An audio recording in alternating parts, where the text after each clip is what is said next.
polaganje venca ob mednarodnem dnevu spomina na žrtve holokausta. Slavnostni podpis pogodb o sofinanciranju Interreg programa Slovenija-Avstrija.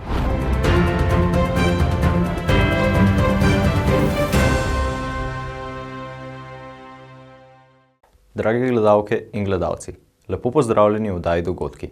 Lepo vabljeni, da skupaj pogledamo dogajanje iz naših krajev. Na judovskem pokopališču v Dolgi vasi pri Lendavi so se ob mednarodnem dnevu spomina na žrtve holokausta s spoštovanjem poklonili spominu na žrtve holokausta s polaganjem venca. V Lendavi se vsako leto ob mednarodnem dnevu spomina na žrtve holokausta zvrstijo dogodki, ki opominjajo na pomen spoštovanja človekovega dostojanstva, strpnosti in miru ter spominjajo na tragične zgodbe preteklosti. Tako so se na judovskem pokopališču v Dolgi vasi pri Lendavi z zavezanostjo in spoštovanjem poklonili spominu na žrtve holokausta s polaganjem venca.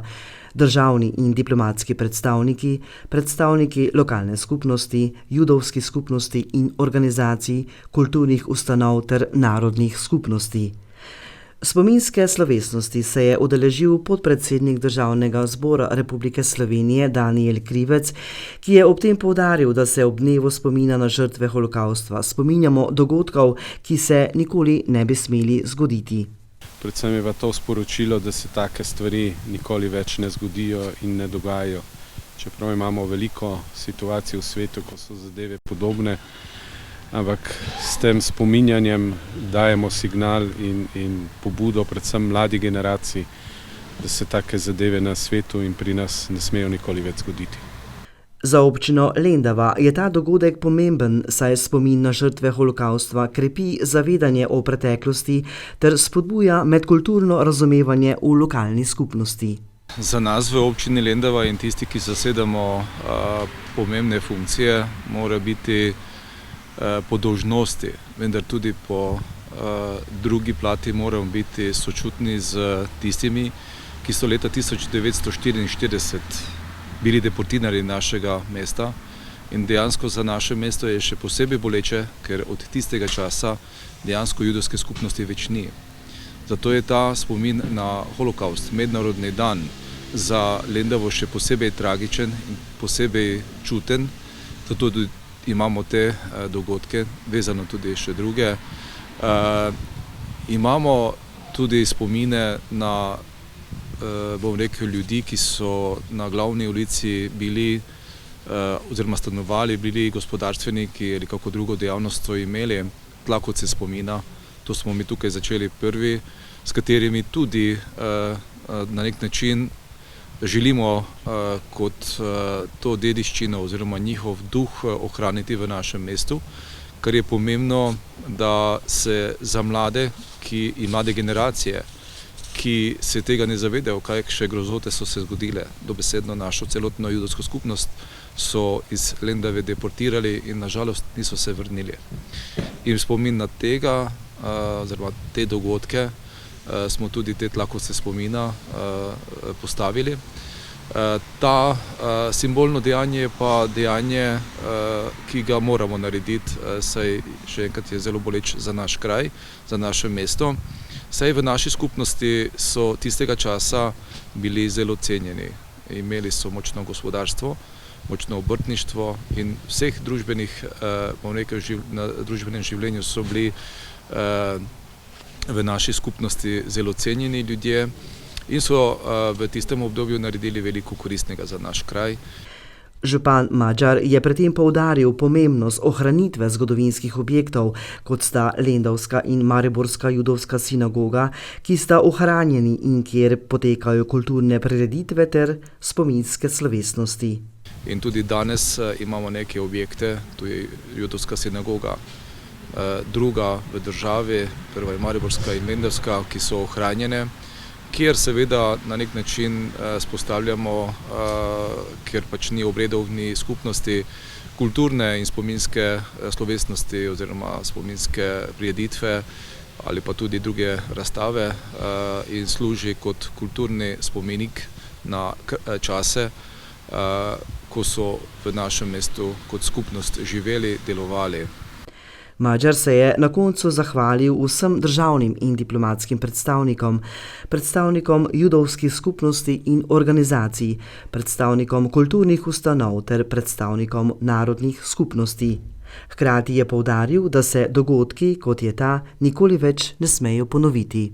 Zahvaljujem se podpredsedniku državnega zbora, častnemu konzulu Izraela, generalni konzulki, potem predsedniku Lendavske madžarske skupnosti in tudi direktorju galerije Muzej, ki ima v upravljanju našo sinagogo, da pridejo vsako leto in se poklonimo skupaj tem ljudem in bom rekel, ta spomin v Lendavi naj nikoli ne bo pozabljen, naj bo vedno ohranjen in tudi opomin za naslednje generacije. Vidimo v bližnji okolici gre oziroma divja bratomorna vojna. Še bolj pozorni pa morajo biti tisti, ki na nek način zasedajo pomembne funkcije, da v svojih izjavah ne izključujejo, da ne govorijo take stvari, ki bi lahko ljudi podžgale za take, bom rekel, posledično grozne stvari. Želim si, da resno več tega v naših krajih ne bi bilo. V prostorih gradu Hompoš je potekal slavnostni podpis pogodbe o sofinanciranju Interreg programa Slovenija-Avstrija. Interreg Slovenija-Avstrija je čezmejni program sodelovanja med Slovenijo in Avstrijo. Namen programa je spodbujati trajnostni regionalni razvoj, raziskovanje in inovacije, sodelovanje pri okoljskih in družbenih izzivih ter krepitev konkurenčnosti in institucij v obeh državah. V okviru programa je na voljo več 10 milijonov evrov sredstev za projekte, ki povezujejo partnerje iz Slovenije in Avstrije. V gradu Hompoš je tako potekal svečani podpis pogodb o sofinanciranju za sredstvi Evropskega sklada za regionalni razvoj za odobrene projekte v okviru programa Interreg Slovenija-Avstrija 2021-2027. Več o tem vodja oddelka za upravljanje čezmejnih programov na Ministrstvu za kohezijo in regionalni razvoj Republike Slovenije Aleš Mrkela. V bistvu v našem zadnjem roku na nek način, ker smo sredstva bolj ali manj razdelili, bolj ali manj v bistvu smo jih razdelili celo malenkost čez okvir sredstev, ki so na voljo, tako da je to en dogodek, ki nekako označuje štart projektov. Zakaj je mogoče toliko poseben? Vsaka taka stvar je za partnerje nekaj novega, vstopajo v neko pogodbeno razmerje, zavedajo se, da bodo mogli potem projekte tudi implementirati. To pa večkrat predstavlja tudi mogoče kakšen izziv. Zdaj mi smo vsi v istem čavnu na nek način, mi se trudimo sredstva razpisati za to, kar regije potrebujejo. Vidimo, da interes je zelo velik. V bistvu smo tudi v tem našem zadnjem roku dobili večje število projektov, kot smo inicialno pričakovali, tako da nam bo z današnjim podpisom uspelo razdeliti vsa sredstva. V medijih je, kot je poudaril Mrkela, večkrat slišati očitke o slabem črpanju evropskih sredstev v Sloveniji. Ali te navedbe držijo? To za programe Interrega, ki jih vodi Slovenija, v bistvu ne velja, zaradi tega, ker smo vsa sredstva v bistvu po vseh treh programih skorajda dodelili, se pravi Slovenija-Avstrija program kot prvi ali pa rečemo nekako vodilni v tej zgodbi se lepo uvršča v zgornjih 10% programov na celotnem Interregu, kar pomeni, da tudi črpanje, ki se dogaja od zadaj, prihaja vedno malo z zamikom, je v bistvu dosti visoko, trenutno imamo povračil preko 18%, kar je v bistvu izreden uspeh, glede na to, da smo, bom rekel, nekje na sredini programskega obdobja. Na vprašanje, kaj pričakujejo na področju črpanja evropskih sredstev ob koncu obdobja 2021-2027, Mrkela odgovarja. Glede na to, da programi v bistvu se trudijo razpisati več sredstev, kot jih je na voljo, ker vemo, načrt je eno, realizacija je drugo. Pričakujemo, da bo črpanje 100%, če ne celo kaj več. Tisto, kar bo več, bomo iskali sredstva nekje druge. Se pa že hkrati pripravljamo tudi na novo perspektivo in upamo, da bomo tudi v prihodnje imeli sredstva vsaj toliko, kot jih je zdaj na voljo bilo. Da bodo pa projekti seveda morali biti bolj usmerjeni in pa seveda bolj poravnani z temi evropskimi cilji, pa to ne pomeni, da zdaj niso, je pa res, da so zdaj projekti malenkost bolj široki, ko bodo v prihodnje. Slavnostnega podpisa pogodb se je udeležilo podjetje RGA, Raziskovalna genetika in agrokemija, slovensko inovativno raziskovalno podjetje, ki deluje na področju rastlinske genetike, biotehnologije in agrokemije, za katere projekt je bila podpisana pogodba Primož Titan. Z Interreg projektom Slovenija-Avstrija, ki nosi akronim ČIPLAN, nagovarjamo introdukcijo alternativnih stročnic v naš kmetijski prostor, se pravi na slovenski strani bomo se ukvarjali z sodobnimi pristopi v pridelavi alternativnih stročnic, kot je na primer čičarika leča, potem sorte soja za predelovalno industrijo. Avstrijska stran se bo pa ukvarjala z predelavo, se pravi, da bodo potem ta predelek prekonvertirali v neke končne izdelke zanimive za potrošnika, se pravi, ta predelovalna stran pa potem nagovarja predvsem to, kako zamenjati živalske beljakovine z rastlinskimi, kar je pač eno izmed nekih tendenc na prostoru celotne Evropske unije. Kot je pri tem povedal Titan, so finančna sredstva za sofinanciranje projektov v okviru tega programa zelo dobrodošla. Kaj pa želijo skozi projekt prikazati domačemu predelovalcu? Mi na ta sredstva gledamo samo skozi raziskovalni razvojni vidik. Želimo pa prikazati domačemu predelovalcu, se pravi, da obstaja tudi neka dodana vrednost v pridelavi teh alternativnih stročnic, se pravi skozi sortne tehnologije, tehnologije obdelave tal, upravljanja z dušikom, pa potem skozi tudi razne sinergizme z drugimi stvarmi, kot so pač kolobar, gledamo tudi ne samo na končni produkt kot hrano, ampak tudi kot končni produkt stališča sodobnih materialov. Oblikovanja nizkoogljične družbe, se pravi, mi temu tu pravimo sekvestracija CO2, tako da je ogromno nekih takih točk, ki bi jih lahko naslovili, bodo pa prikazane potem skozi celotno trajanje projekta. Zakaj so se v podjetju odločili, da se bodo prijavili na razpis Interreg Slovenija-Avstrija? Titan nadaljuje. V podjetju kot na fakulteti se poleg pedagoške zadeve, poleg komercialnega žlahtnjenja pšenice, na primer, ker če se obrnemo zdaj na RGA, RGA je edino slovensko podjetje, ki se ukvarja s komercialnim žlahtnjenjem pšenice, pa se pravi, da te sorte se tudi pridelujejo, niso samo na nekem, bi lahko rekli, seznamu, mrtva črka na papirju. Tako da, ja, non-stop prijavljamo te projekte. Moje področje delovanja je, če bi tako povzelo iz stališča R&D-ja, razvoj nekih sort poljščin, ki ponujajo odgovor na probleme, ki jih predstavljajo klimatske spremembe. Se pravi, mi to v akademskem nivoju imenujemo smart crops, se pravi pametne poljščine.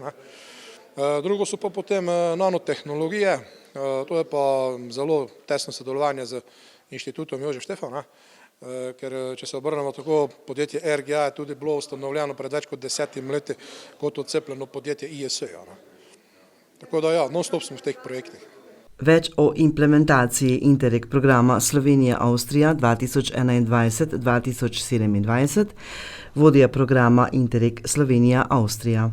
Trenutno je v bistvu program sredi samega izvajanja, vendar mi smo s samim kontraktirane, kar pomeni z pogodbeni vezani sredstvi, nekje na koncu današnji dogodek, podpis pogodb v okviru 4. roka standardnih projektov, predvidevamo, da bo zadnji ta podpis. Skupaj s temi 11 pogodbami, za katere bomo danes podpisali pogodbe za te projekte, bomo imeli skupaj 89 odobrenih projektov, torej 50 projektov standardnih in pa 39 projektov manjših vrednosti. Projekti so večinoma, oziroma projekti vsi so že v izvajanju, razen ta zadnji. Tudi črpanje je zelo dobro, tako da zaenkrat smo na zelo dobri poti k uresničevanju naših tudi programskih ciljev in indikatorjev.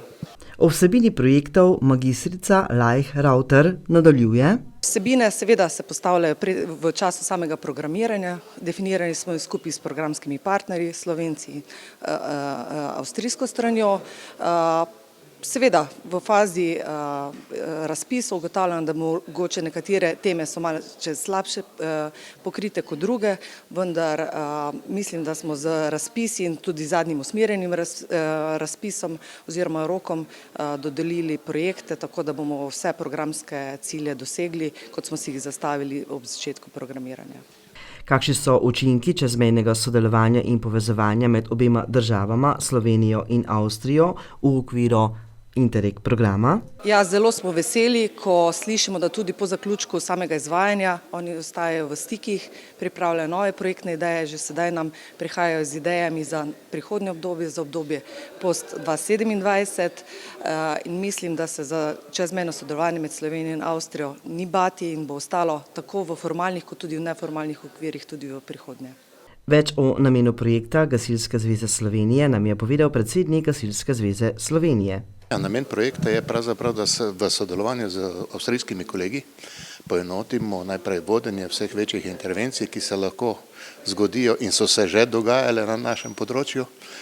Gre predvsem za to, da smo seveda ogroženi najprej z vodami, z poplavami, kjer meja pravzaprav ne pomeni kaj veliko, pomeni samo to, da moramo skupaj reševati vsak svojo kožo. In seveda tu so tudi glavne prometnice, na katerih je pravzaprav ogromno prometa in ta promet s sabo ima tudi veliko nevarnosti, kar se tiče tehničnih nesreč z nevarnimi snumi. In naša naloga in pa seveda tudi vloga tega v tem je, da čim bolj poenotimo to naše sodelovanje, da so potem tudi vodenje intervencij z ene in druge strani, bom rekel, enako vodene, da so dobro vodene, predvsem pa učinkovite. Gre za to, da sicer mi nimamo nekih velikih razlik pri vodenju pri obeh organizacijah, tako avstrijski kot tudi slovenski, imamo piramidno vodenje, hierarhija obstaja tukaj, pa vendarle gre za to, da izboljšamo komunikacijo med takratnimi štabi, ki bi poveljevali na teh intervencijah in da se čim bolj uskladimo v smislu opreme in pa logistike na tem področju. O pomenu sofinancerskih sredstev iz programa Interreg Cerkvenik nadaljuje. Jaz mislim, da prvič zdaj seveda srečujemo v vlogi vodilnega partnerja in jaz seveda upam, glede na izkušnje, ki smo jih do zdaj pridno nabirali na različnih drugih projektih, ker smo bili seveda v vlogi partnerja, da bomo to svoje delo oddelali tako, kot se šika, seveda pa tudi na ta način z dodatnimi viri sredstev zagotovili, da bomo res se dobro usposobili, pripravili in da se bomo temu primerno tehnično opremili. Kaj je bil razlog, da so se v zvezi prijavili na razpis v okviru programa Interreg Slovenija-Avstrija? Seveda, najprej bila je to ena lepa priložnost, nam pa seveda tako za sosednjimi Hrvati, Madžari in tudi Avstrijci veliko pomeni, da lahko za sosedi razvijemo ta dober odnos in pa seveda tudi to dobro sodelovanje, na katerem temelji tudi gasilstvo v vseh treh državah. Tako da jaz upam, da bomo imeli tudi v prihodnje kakšno priložnost na ta način tudi zaključiti projekt z sosednjimi Hrvati in pa seveda z Madžari. Na svečanem podpisu pogodb o sofinanciranju je bilo podpisanih 11 pogodb v skupni vrednosti 11 milijonov evrov. Najpomembnejše poti se pogosto začnejo tam, kjer si upaš narediti prvi korak. Preživite lep večer.